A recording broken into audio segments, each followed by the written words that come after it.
how to transfer USDT from OKX to Binance. So this is actually super easy. First, you're going to be heading over to your OKX account. Actually, not your OKX account. We are going to be heading over to our Binance.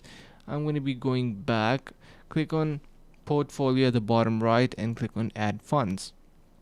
Then we are going to be clicking on deposit crypto. Once we do that, you can see we have multiple cryptos showing up in here.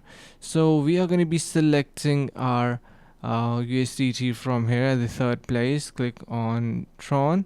So since we are going to be sending in Binance, we're going to be clicking on this receiving address option or deposit address. Then what we need to do is let me just actually close this.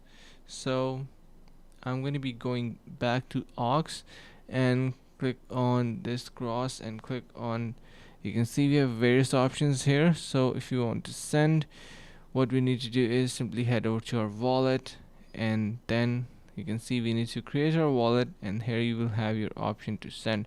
Enter in here the address that we just copied. Once you do, you can easily get it done. So that's pretty much it on how you can send your USDT from OKX to Binance. And if you have any questions, let us know.